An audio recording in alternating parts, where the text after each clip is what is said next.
심판주로 이 땅에 임하시면 세상의 어떤 세력도 절대로 하나님의 인재를 감당할 수가 없습니다. 그분 앞에서 두려워 떨 수밖에 없는 것이죠. 하나님이 강하고 담대하라 말씀하셨으면 우리가 그렇게 말씀 믿고 나가면 되는 거고, 겸손하라 말씀하셨으면 그렇게 따르면 되는 겁니다. 염려를 다 주께 맡겨라 했으면 그 염려를 주께 맡기면 됩니다. 더 기도하면 됩니다. 내가 더 말씀 보면 됩니다. 그거 안 합니다. 근데 그거 안 하면 내 안에 불평이 생깁니다. 그러다 결국엔 하나님이 개입하십니다. 그러면 나는 흔들리게 되는 겁니다. 쓰러지게 되는 거예요. 7절 볼까요? 7절 보겠습니다. 아리엘을 치는 열방의 무리 곧 아리엘과 그 요새를 쳐서 그를 곤고하게 하는 모든 자는 꿈같이 밤에 환상같이 되리니. 이건 또 무슨 말씀인가요? 아리엘을 치는 열방의 무리 곧 모든 자는 밤에 환상같이 된다. 이 말은 무슨 말입니까? 예루살렘을 공격해서 승리를 눈앞에 뒀습니다. 아수르가 이스라엘을 공격해가지고 승리를 눈앞에 뒀어요. 그런데 갑자기 어떻게 되는 겁니까? 전세가 역전이 되어버린 거예요.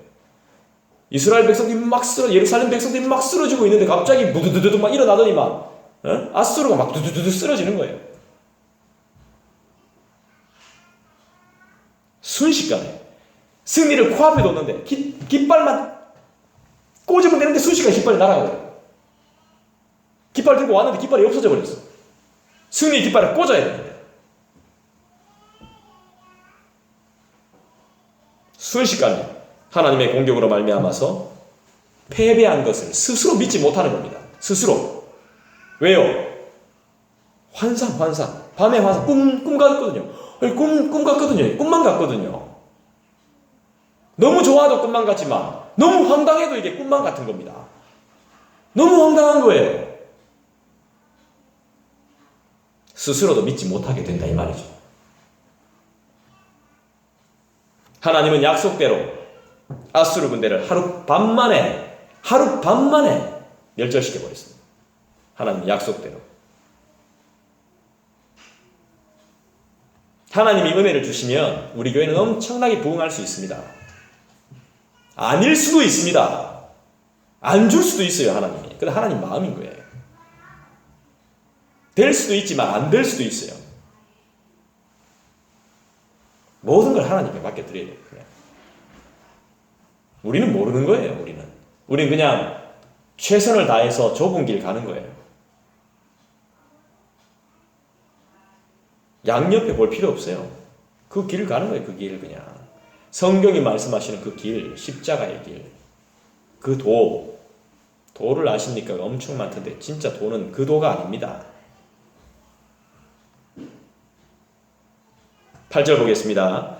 줄인 자가 꿈에 먹었을지라도 깨면 그 속은 여전히 비고 목마른 자가 꿈에 마셨을지라도 깨면 곤비하며 그 속에 갈증이 있는 것 같이 시온산을 치는 열방의 무리가 그와 같으리라. 제가 물 먹어보겠습니다. 시원해요. 시원합니다. 근데 꿈에서 먹으면 아무 소용이 없다는 거죠. 꿈에서 아무리 많이 먹어봤자 자고 깨면 속은 든든하지 않아요. 요즘 우리 예지가 하도 꿈을 많이 꿔요. 깨우면 막 이럽니다. 예지가. 아이고 나 진짜 재밌는 꿈 꾸고 있었는데 하면서 꿈을 꿀 나이죠 이제. 무슨 재밌는 꿈을 꿨을까 물어보진 못했어요. 줄인 자가 꿈에 먹었을지라도 깨면 그 속은 여전히 비고 목마른 자가 꿈에 마셨을지라도 깨면 곤비하다. 배고픔이 있고 갈증이 그대로 있는 것. 우리 같지 않아요. 우리 아무리 먹어도 배부르지 않고 아무리 들어도 늘 목마르고, 그죠? 갈증이 이만저만이 아니죠. 새로운 것을 가져도 좋은 것을 얻어도 맛집을 다녀도 영광스러운 일을 겪어봐도 친구와 가족이 자식이 옆에 있어도 늘 목마르고 꿈에서 일어난 것처럼 늘 갈증이 나고 배부르지 않아요. 만족이 없어요. 그 누구를 만나서 이야기를 하면서 답을 구해도 답이 안 나와요. 지금 여러분들, 제가 여러 사람들 만나보잖아. 답이 없어. 돌아서면 답은 정해져 있어요. 누굽니까? 뭡니까 답이? 우리 주 예수 그리스도. 답이 없어요. 다른 답이 없습니다. 아무리 이야기하고 아무리 좋은 이야기 들어봐도 결국에는 결론은 그겁니다.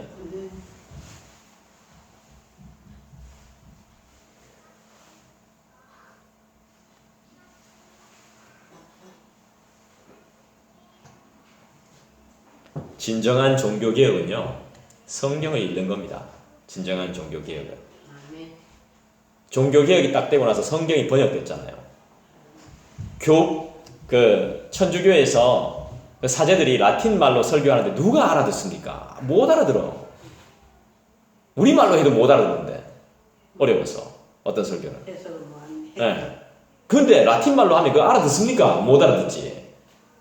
그러니까 진정한 종교개혁은요, 사람을 죽이고 피를 흘리고 그랬던 게 아니라 성경이 번역된 거예요. 성경을 읽으라고 번역을 해준 거예요. 성경을 안 읽고 열심히 특심이다 보니까 사람이 어떻게 돼요? 독해져요.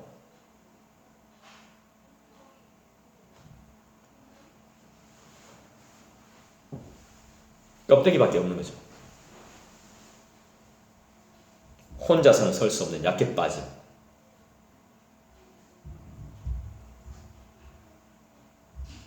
기도는 스스로 하는 겁니다.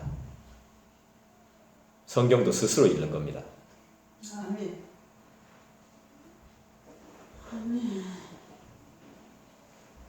보통 8절을 다시 한번 이야기하자면, 보통 우리가 말도 안 되는 소리 할 때 우린 뭐라고 합니까? 꿈 깨라 이렇게 말하죠. 꿈 깨라. 네, 이 꿈 깨라는 이야기입니다. 8절이.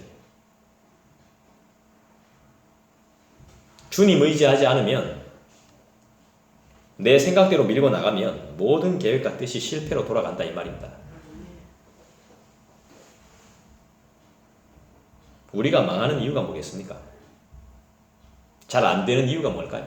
하나님과의 관계가 문제이기 때문에 그렇습니다. 그걸 우리가 깨달을 때 시작이 되는 겁니다. 늦어도 상관없어요. 그걸 먼저 깨달으면 되는 겁니다. 제가 이재철 목사님이라고 여러분들 아시는지 모르겠지만, 저기 서울에 보면 100주년 기념교회 담임 목사님이셨어요. 아주 큰 교회입니다. 그 교회가 원래 통합식 교회였는데 이제 독립교단으로 독립교단이죠. 그분이 이제 은퇴하시고 그 4명의 담임 목사님을 세우고 나갔어요. 워낙 교회가 크거든요. 이재철 목사님이 상당히 참 괜찮은 분, 좋은 분이세요.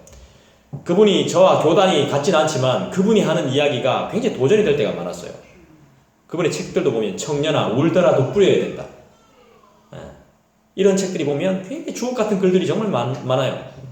힘이 많이 됐죠. 근데 최근에 제가 한번 이런 여러 가지 기사를 보다가 좀 안타까운 기사를 제가 보게 됐어요.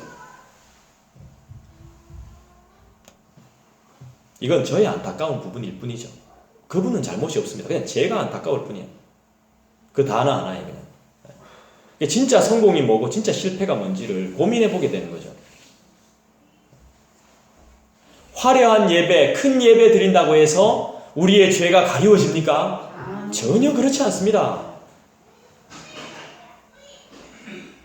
예배당이 화려하다고 해서, 찬양팀이 화려하다고 해서, 멋진 설교자가 있다고 해서 우리의 죄가 가려져요? 전혀. 희한하게 배웠어요, 우리가. 그렇지 않아요. 더 책임져야 될 게 많은 거죠. 한때 예루살렘은요, 하나님을 예배하는 장소였지만 우상 숭배의 중심지가 되어버립니다. 간단하게 이야기하면 동물은 때려잡는데, 동물은 죽이는데 내 자신을 죽이지 않는 겁니다. 예배는 내 자신을 죽이는 시간이에요. 동물들 데려와가지고 맨날 때려잡으면 뭐합니까? 내 자신이 안 죽는데, 절기 때마다, 주일마다. 그 때문에 하나님은 심판을 선포하는 거예요.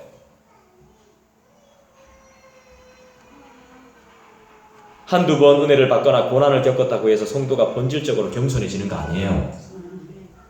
고난이 지나가면 금방 교만해지고 언제 그랬냐는 듯이 달려들어요.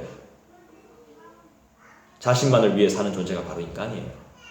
저도 그래요. 언제 그랬냐는 듯이. 때문에 성도의 인생에는 반복되는 사이클이 존재해요. 좀 잠잠하다가 또 뭐 했다가 뭐 이래 하다가 계속 그런 사이클이 있습니다. 이 인간의 본질입니다. 여러분 특별하지 않습니다. 저도 특별하지 않고 대단한 뭐 신학자들 학자들도 그렇게 대단한 사람들 아니에요. 항상 우리 사회에는 음모가 존재하고요. 그래요. 별거 없어요. 대단하지 않아요. 선한 일 안 하면 죄 짓는 거예요. 똑같아요. 교만해서 하나님을 잊어버리면 뭐가 찾아올까요? 고난이 찾아오죠. 그 과정을 통해서 낮아진 성도가 구원을 간구할 때 다시 회복되죠. 이 사이클이 있습니다, 이게. 반복적으로 사사가 있을 때는 하나님을 섬겼다가 사사가 죽자마자 우상 섬기고 이스라엘 백성들의 모습도 똑같습니다. 그런데 하나님은 예수님의 통치를 벗어나서 살려고 하는 자들에게 계속해서 다양한 대적들을 보내셔서 겸손하게 만들어요. 이 과정을 통해서 하나님의 구원을 간구하도록 하시죠. 그냥 하나님만 보게 하시는 거예요. 하나님만. 다 필요 없구나. 그래, 맞다. 성경이 말씀하시는 하나님만. 아, 성경이 더 알고 싶다. 이렇게 되는 겁니다. 그렇기 때문에 어려움을 한번 겪거나 은혜를 한번 받았다고 해서 연단의 과정이 끝난 것으로 착각하면 안 돼요. 인생은 죽는 순간까지 하나님의 구원만을 열망하는 낮아지는 심령을 배우는 과정이기 때문에 그렇습니다. 제사, 예배는 나 자신, 내 생각, 이 모든 것들을 죽이는 시간입니다. 이스라엘은 자신은 안 죽고 재물만 죽입니다. 우리의 예배는 어떻습니까? 나는 죽고 주가 사는 예배가 맞습니까? 그분의 생각이 나를 변화시키는 예배 맞습니까? 그렇지 못하다면 저의 책임도 크고 여러분의 잘못도 있는 겁니다. 우리 모두에게 잘못이 있는 거예요. 나는 죽고 주는 영원하시고 난 죽고 주로 살고 이게 바로 우리의 삶의 패턴이 되어야 되는 거 아니겠습니까? 그런 삶을 살아들이시는 저와 여러분 되시기를 주님의 이름으로 간절히 축원드리며 부탁드립니다. 아멘. 기도하십시다.